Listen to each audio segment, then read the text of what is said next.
ला सकती है। एक बच्चे को वहां से बुलाते हैं, मैं अभी टाइम जाया हो जाएगा, आपको बुलाता हूँ। आपको कहते हैं आंखें बंद करके आके किसी एक क्लास पे हाथ रखो।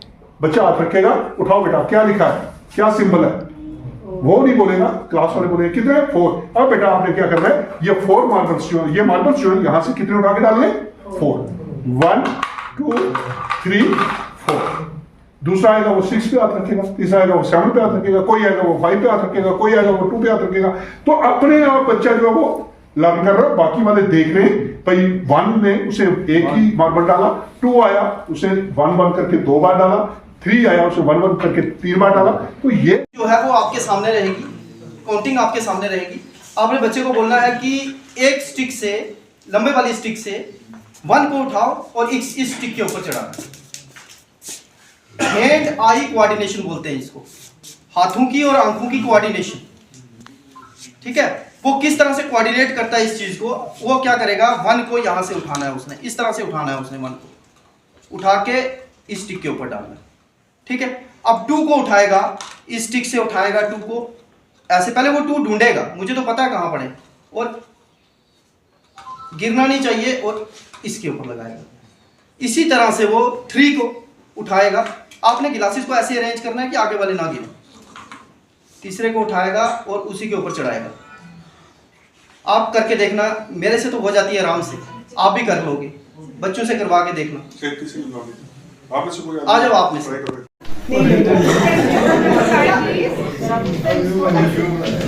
Thank you ma'am. अच्छा अब देखिए, ये है आपके पास। अब इन बच्चों ने क्या करना है कि इससे वर्ड्स बनाने हैं। ठीक है, हमारे पास एक यूएन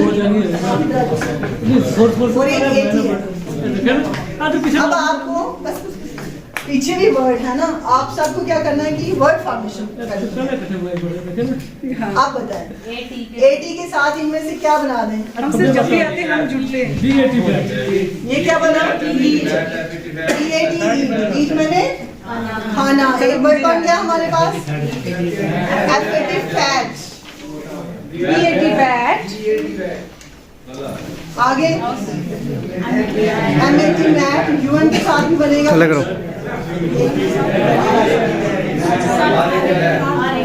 आरएटी रैट, और किसी का कुछ बनेगा।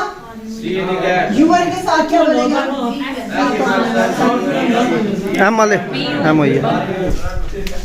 ये देखिए यूएन डन। और क्या है, एस क्या बन जाएगा, सन। और कुछ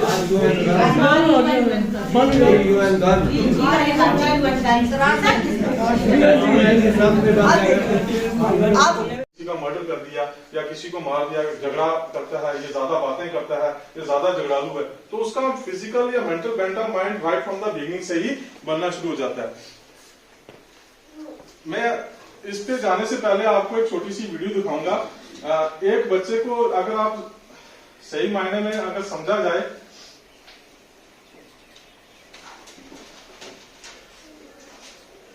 नहीं, आपने जो पढ़ाया है क्लास में गए, आपने चुप करके असेसमेंट कर लिया, बच्चे का नंबर डाल दिए, जैसे मैंने आपको बताया वो चढ़ा दिया आपने और कर दिया। उसी तरह से ये मटेरियल आपने बच्चे को देना है।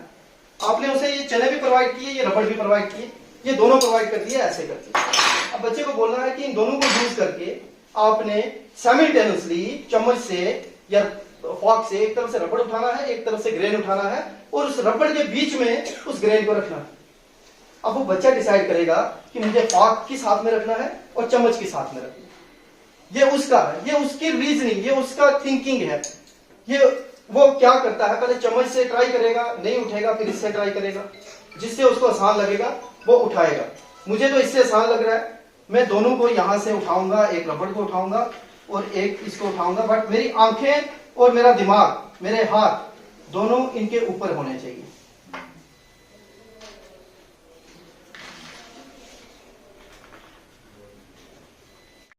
These are just the examples which are given to you, that how to create a enjoyable learning in the class and how to involve your students, that they should be very keen to learn anything from their classroom teacher. यही मकसद है ना हमारा, कि एक बच्चा छोटे से छोटा या आपके मिडिल स्टैंडर्ड तक हमारे पास आ रहा है, लर्निंग को जॉयफुल कैसे बनाएं, उन बच्चों का इंटरेस्ट कैसे क्रिएट हो और उन बच्चों को हम अपना किस तरह से योगदान दे कि जो वो पहले पढ़ रहा है अब उन पे वो जैसे सर एक टर्म यूज करते हैं पेडागोजिकल स्किल्स, वो कैसे हम स्किल्स अपने यूज करके बच्चों की लर्निंग को और एनहांस करें। रोड मेमोराइजेशन जब वो 2 साल का होता है, 1.5 साल का होता है, 1 साल का इवन जब वो डाइट पुंछ में जो है वो ट्रेनिंग प्रोग्राम्स चल रहे हैं जो हमारी ईसीसी की ट्रेनिंग प्रोग्राम को है, उसके साथ साथ लर्निंग आउटकम पे वर्कशॉप थी। तो नियर अबाउट 150 जो है वो पार्टिसिपेंट डिफरेंट जोन से इन 2 ट्रेनिंग प्रोग्राम्स के अंदर जो है इन्होंने पार्टिसिपेट किया है। तो डायरेक्शंस जो है वो एससीईआरटी की हैं, director SCERT, joint director SCERT और प्रिंसिपल जो डाइट पुंछ हैं अंजलि गुप्ता, इनकी सुपरविजन में जो है ये ट्रेनिंग प्रोग्राम्स चले हैं।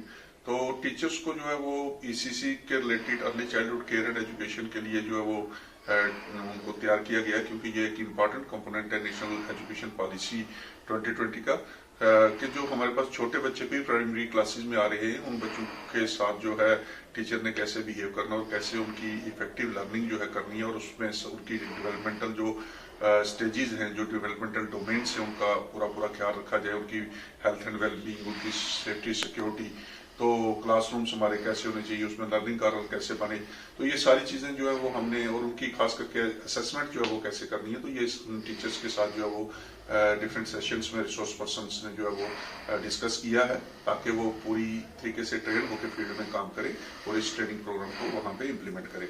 इसी के साथ हमारा जो नेशनल अचीवमेंट सर्वे चल रहा था, जिसके लिए हमारे अल्ताफ सर थे, इन्होंने भी बखूबी काम किया है, और डिस्ट्रिक्ट के अंदर ये जो नेशनल अचीवमेंट सर्वे है हमारा, ये भी आज चल रहा है, और बहुत सी जगह से हमें रिपोर्ट्स मिल चुकी हैं कि वहाँ पे एग्जाम जो है वो पूरी तनदेही के साथ जो हमारे स्टाफ लगाया गया था, उन्होंने वहाँ पे काम किया, वो नेशनल अचीवमेंट सर्वे भी जो है हमारा आज कंप्लीट हुआ है। तो हम हाईली थैंकफुल हैं जो जोन से हमारे जोनल एजुकेशन ऑफिसर्स हैं, अपने हायर ऑफिसर्स जिसमें हमारे एससीईआरटी के डायरेक्टर साहिबान हैं, डायरेक्टर जी हैं, उनके साथ साथ जॉइंट डायरेक्टर मैम हैं, प्रिंसिपल डाइट पुंछ अंजलि गुप्ता जी, मैं इनका खुसूसी तौर पे शुक्रिया अदा करता हूँ कि इन्होंने अपनी देखरेख में ये जो हमारे ट्रेनिंग प्रोग्राम्स और जो हमारा नेशनल अचीवमेंट सर्वे है इसको कंप्लीट करवाया है।